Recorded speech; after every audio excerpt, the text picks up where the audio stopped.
11월 셋째 주 추수감사 예배를 하나님 앞에 드리겠습니다. 신앙 고백 드리겠습니다.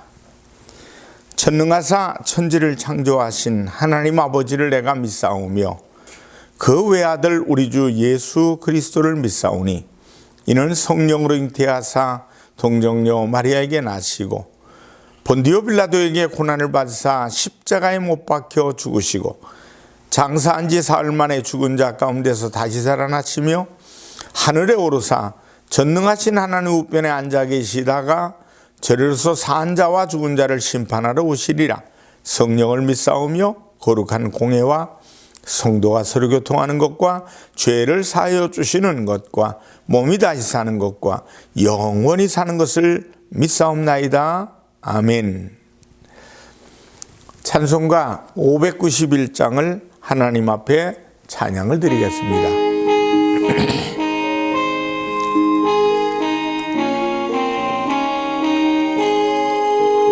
저 밭에 농부 나가시 뿌려 놓은 후 주 크신 능력 내려 잘 길러주셨네. 또 사시사철 따라 햇빛과 단비를 저 밭에 내려주니 그 사랑 한없네. 온갖 귀한 선물 주님이 주신 것 그 풍성하신 은혜를 다 감사드리세. 저 산과 들을 보라 참 아름답구나. 길가에 고운 꽃도 주님의 솜씨라.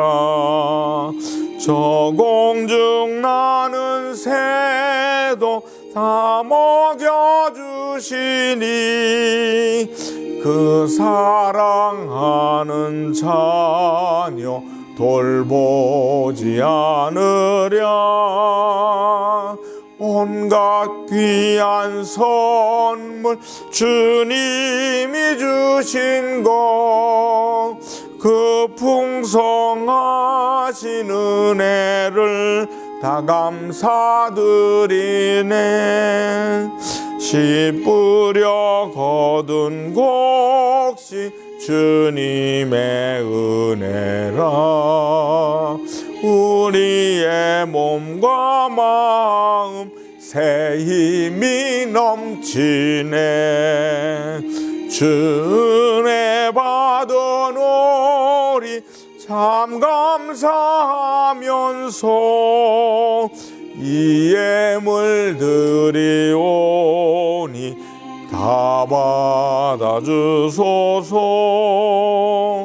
온갖 귀한 선물 주님이 주신 것 그 풍성하신 은혜를 다 감사드리세.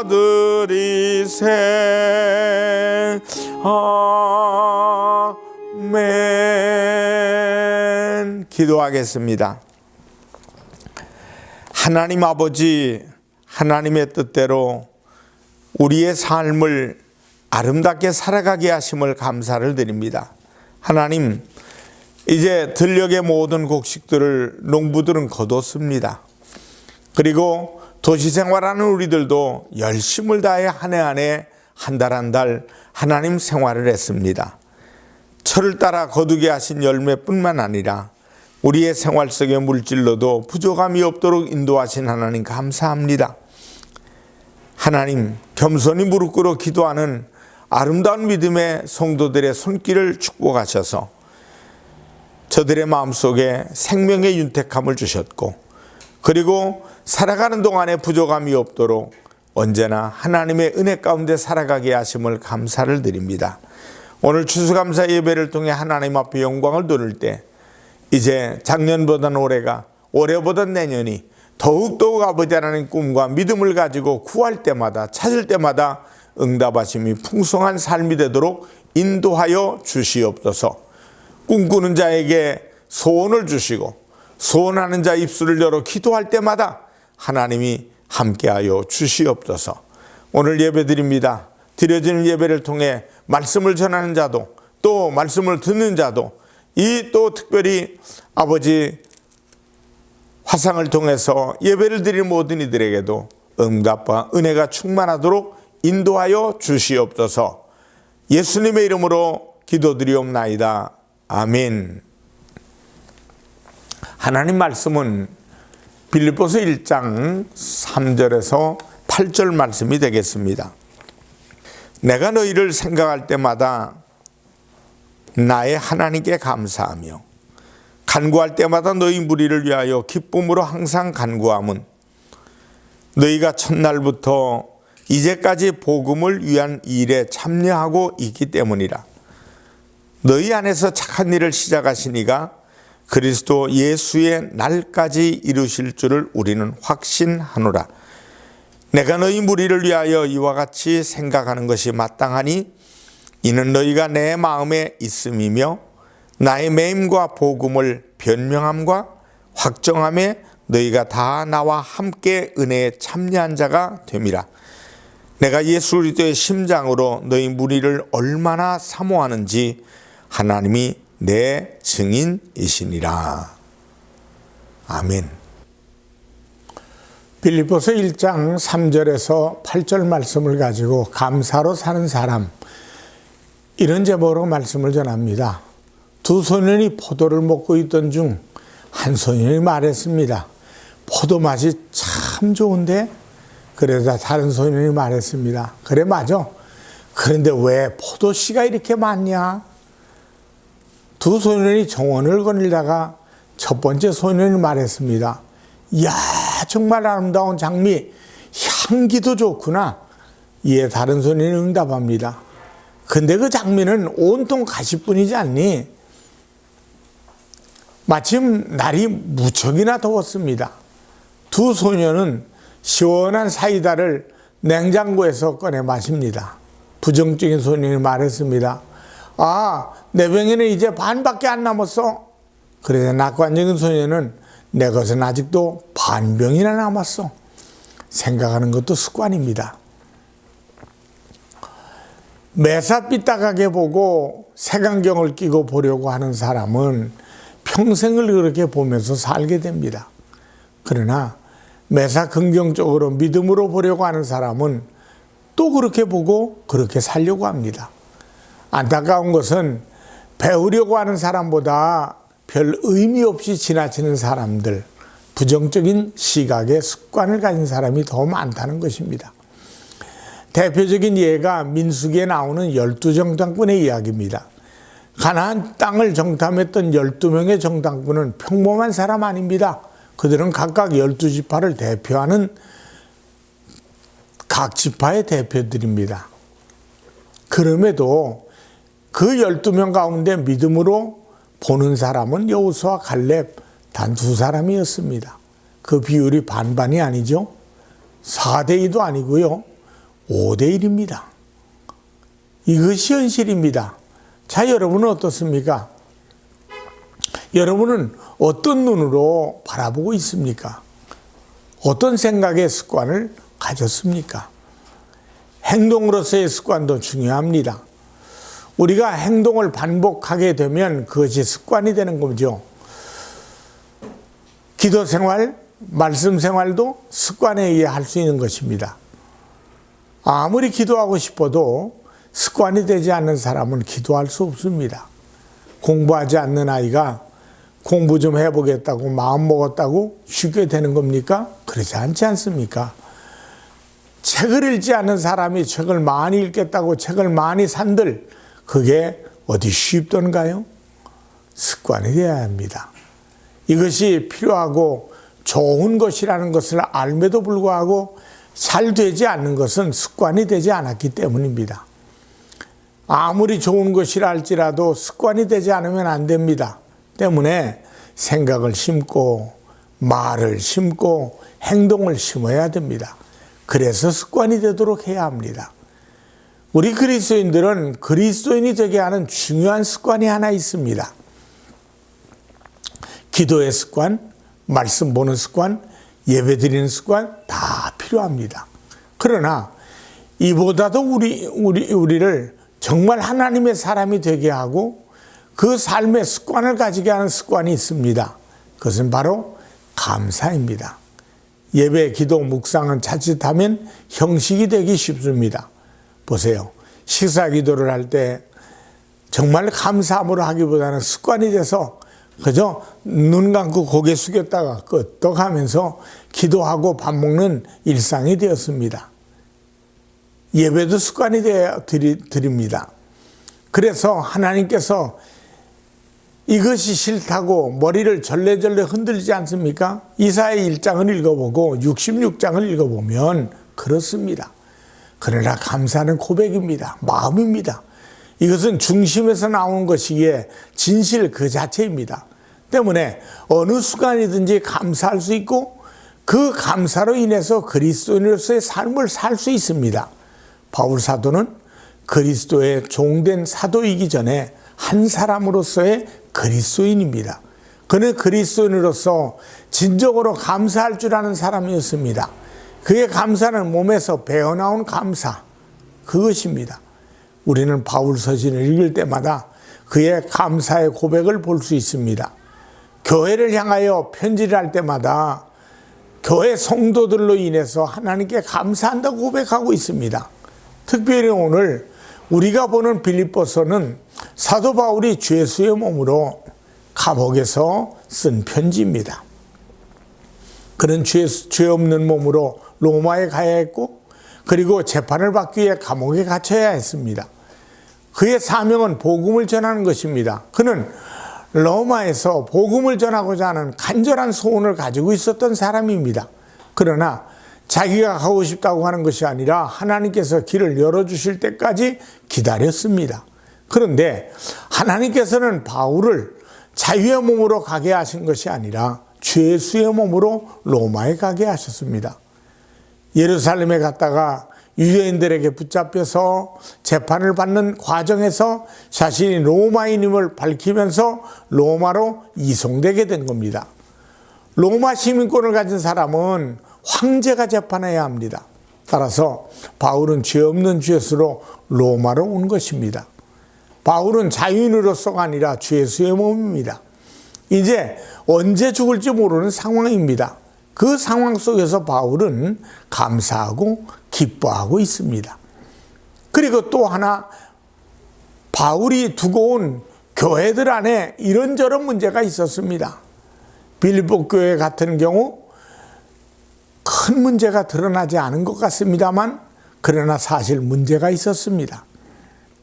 빌립보 교회 안에는 바울을 시기하고 질투하는 자신들보다 바울이 설교를 더 잘한다고 하는 그런 것에 대해서 상당히 시기를 했습니다. 그래서 바울을 이기고자 하는 사람들이 있었습니다. 그렇게 하면 감옥에 있는 바울이 괴로워하고 고통스러워할 줄을 생각했습니다. 또 유오디아와 순두계라는 두 여성 지도자들의 시기와 갈등이 또 있었습니다. 빌립보 교회는 여성이 주도하는 교회였습니다. 그래서 두 여성 지도자가 이 지역의 교회를 이끌고 있었습니다. 그런데 이 두 사람 간에 보이지 않는 알력, 갈등이 있었습니다. 그렇지만 그러한 것보다도 하나님의 역사가 있고 아무리 부정적인 것이라 할지라도 교회가 든든히 서가는 그 자체만으로도 바울은 감사하고 기뻐했습니다. 오늘 보면 3절 4절 말씀을 보면 내가 너희를 생각할 때마다 나의 하나님께 감사하며 간구할 때마다 너희 무리를 위하여 기쁨으로 항상 간구함은, 바울은 빌립보 교회를 생각할 때마다 감사하다고 말했습니다. 그리고 기도할 때마다 기쁨으로 항상 간구하고 있다고 했습니다. 그는 모든 일에 감사하는 사람이었습니다. 감사가 그의 의식의 일부가 되었습니다. 그로 인해 이제 감사의 삶이 습관이 되었습니다. 여기에 사도로서의 능력이 나타납니다. 삶의 능력을 가지게 됩니다. 우리가 배워야 될 모습이 바로 이것입니다. 무엇보다도 감사할 줄 알면서 사는 것입니다. 그래서 그 감사가 습관이 되고 그 습관이 능력이 되는 것입니다. 오늘 추수감사들을 통해 하나님께서 우리에게 그 비결을 가르쳐 주십니다. 우리가 그러한 습관을 가질 수 있기 위해서는 먼저 우리는 은혜 안에 살아야 됩니다. 하나님의 은혜가 어떠한 줄 알고 그 은혜 안에 잠겨 살아야 합니다. 그리고 하나님의 경륜과 섭리를 깨달아야 합니다. 사도 바울이 이렇게 감사의 삶을 있었던 것은 그가 하나님의 은혜를 알았고 하나님의 경륜과 섭리를 깨달았기 때문입니다. 첫째 드리고 싶은 말씀은 은혜를 깨달을 때 감사할 수 있습니다. 먼저 그는 하나님의 은혜를 알았습니다. 그는 모든 것이 은혜임을 깨달았습니다. 먼저 구원이 하나님의 은혜로 되어졌음을 깨달았고, 그래서 에베소 2장 8절의 말씀에 보면 너희는 그 은혜에 의하여 믿음으로 말미암아 구원을 받았으니 이것은 너희에게서 난 것이 아니요 하나님의 선물이라. 엄청난 은혜입니다. 이전까지는 그가 자기의 의로 구원받은 줄 알았습니다. 율법을 잘 지키고 선을 행하고 이단인 기독교인들을 핍박하는데 앞장서는 것 그 자체를 구원과 축복인 것을 그런 건 줄 알았습니다. 그러나 그리스도를 만난 후에 보니까 그것이 아니었습니다. 십자가의 의미를 깨닫고 보니까 모든 것이 하나님의 은혜일 뿐입니다. 오직 하나님의 은혜로 자신이 믿게 되었고 하나님의 은혜의 선물로 구원받게 된 것을 알았습니다. 이 생명과 죽음의 문제, 그 무엇보다도 크고 귀중한 생명의 문제에서 하나님의 은혜가 있음을 깨달은 겁니다. 이 은혜 앞에서 감사하지 않을 수 없습니다. 이 하나님의 은혜를 깨닫는 데서 감사의 삶을 가질 수 있었습니다. 그리고 자신의 사도 된 것도 하나님의 은혜인 것을 깨달았죠. 바울은 고백합니다. 고린도전서 15장 10절에 내가 나에 된 것은 하나님의 은혜로 된 것이니. 인간적으로는 그는 흠이 없고 완벽한 사람이었습니다. 빌립보서 3장 4절에서 6절의 말씀을 보면 그러나 나도 육체를 신뢰할 만하며 만일 누구든지 다른 이가 육체로 신뢰할 것이 있는 줄로 생각하면 나는 더욱 그러하리니 나는 8일 만에 할례를 받고 이스라엘 족속이요 베냐민 지파요 히브리인 중에 히브리인이요 율법으로는 바리새인이요 열심으로는 교회를 박해하고 율법의 의로는 흠이 없는 자라 이렇게 말씀합니다. 이러한 사람이니 앞장서는 사람이 될 수 있었습니다. 지도자가 될 수 있었습니다. 그러나 이제 그리스도 안에서 자신을 보니까 자신의 사도됨은 하나님의 은혜일 뿐입니다. 하나님께서 창세전부터 자신을 택하시고 부르시고 세우셨다는 것을 알았습니다. 그러니 감사하지 않을 수가 없습니다. 우리가 깨달아야 될 것이 이것입니다. 내 의로 구원받은 것이 아니라 그분의 은혜로 선물로 나의 나된 것은 그분의 은혜로 모든 것이 은혜임을 깨달으면서 살아간다면 우리는 겸손하게 됩니다. 그리고 감사하며 살게 됩니다. 은혜를 모르기 때문에 교만해지는 것입니다. 은혜를 모르기 때문에 원망합니다. 은혜를 모르기 때문에 불평 가운데 사로잡힌 겁니다. 그러나 내가 오늘 여기 올 것이, 내가 이 사람들을 만난 것이, 내가 이 일을 하면서 살아가는 것이 은혜임을 안다면 우리는 감사할 뿐입니다. 둘째로 하나님의 경륜과 섭리를 깨달을 때 감사할 수 있습니다. 모든 것을 하나님께서 아신다는 것을 깨닫는 것입니다. 곧 하나님의 경륜과 섭리를 깨닫는 것입니다. 사도 바울은 이것을 깨달았습니다. 바울은 로마의 감옥에 갇힐 때 처음에는 의아스러웠습니다. 하나님께서 나를 이 감옥에 보내셨다면, 아니 로마에 보내셨다면 감옥으로 가게 할 것이 아니라 여기서 풀어주셔야 되지 않은가? 마치 빌립보 감옥에서 있을 때 천사를 통해서 바울과 실라를 이끌어내신 것 같이 말입니다. 그런데 그러한 하나님의 역사는 없고 자신은 쇠고랑을 차고 감옥에서 지내야 했습니다. 답답한 노릇입니다. 그런데 시간이 지나고 보니까 이것이 하나님의 섭리고 뜻임을 알았습니다. 당시 로마 감옥에서 중대한 죄인은 엄격하게 감시를 했습니다. 죄인을 단지 감옥 속에 넣어두는 것으로 그치는 것이 아니라 죄인과 간수가 함께 쇠고랑을 차고서 감옥에서 지내야 했습니다. 바울이 죄는 없었지만 멀리 유대에서 이송되어 온 죄인입니다. 그러다 보니까 그를 중히 여겼던지 그렇게 감시를 하게 된 겁니다. 바울과 로마의 병사가 함께 쇠고랑을 차고 옆에 있는 동안에 무엇을 하겠습니까?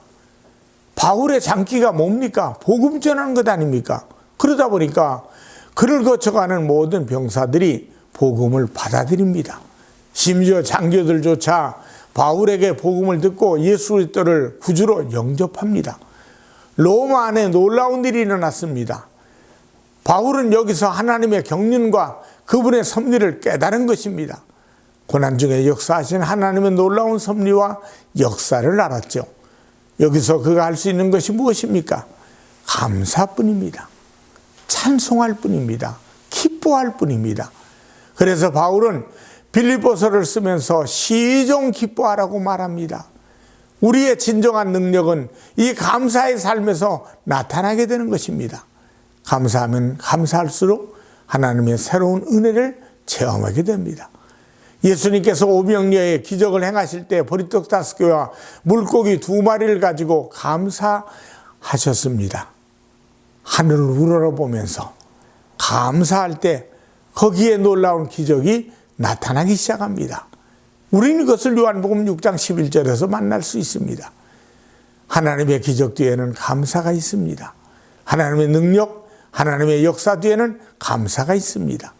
이것을 잊지 말아야 될 것입니다. 어느 한 해가 시작되는 첫날 송구영신 예배 시간에 성도 한 분이 약속의 말씀을 받았습니다. 그날 설교는 감사로 새해를 시작하라는 목사님의 말씀이었습니다. 무슨 일이든지 언제 어디서든지 감사로 하라는 말씀을 새기면서 약속의 말씀을 받았습니다. 그러면서 교회에서 성경의 책갈피로 쓰는 말씀 카드를 받았습니다. 그분은 한 절 한 절 말씀을 마음에 새겨보려고 했지만은 성구가 길어서 다 외울 수가 없었습니다. 말씀 암송이 잘 안 되어서 그분은 이 구절 중에 가장 중요한 단어를 찾기로 했습니다. 그 말씀을 깊이 들여다볼 때 한더라가 눈에 들어왔습니다. 그리고 그 밑에다가 6,500이라고 썼습니다. 그리고 그 옆에 감사라는 단어를 기록했습니다. 그분은 늘 말씀을 잊지 않고 기억하면서 하나님께 감사를 드렸습니다. 베풀어 주신 은혜와 베풀어 주신 은혜에 대한 감사, 찬양, 이것이 그의 삶이었습니다. 그로부터 6개월 후에 그분은 일산에 6,500평의 땅을 사게 되었습니다. 말씀은 역대상 4장 10절 야베스의 기도문입니다. 이 기도문의 지역을 넓히라고 하시고 한 이 말씀이 그가 중요한 말씀으로 잡은 겁니다. 내용을 읽어보면 야베스가 이스라엘의 하나님께 아뢰어 이르되 주께서 내게 복을 주시거든 나의 지역을 넓히시고 주의 손으로 나를 도우사 나를 환난을 벗어나 내게 근심이 없게 하옵소서 하였더니 하나님이 그가 구하는 것을 허락하셨더라.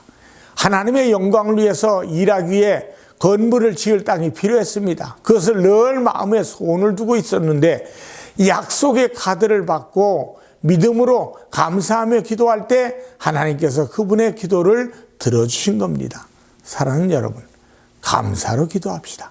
감사로 나갑시다. 그것에 하나님의 역사가 있는 것입니다. 그리고 건강한 삶을 살게 되는 겁니다. 감사의 삶을 살면 여러분은 더 건강해집니다. 젊음의 마음으로 육신으로 살게 될 겁니다. 감사의 능력이 육체적인 삶에도 나타납니다. 감사하는 삶은 그 사람이 젊어지게 됩니다. 감사하는 사람은 내면적으로나 외면적으로 다른 사람보다 더 젊고 활기찹니다. 어느 신문에 보니까 주름으로 늙어가는 인생에 대해서 썼습니다.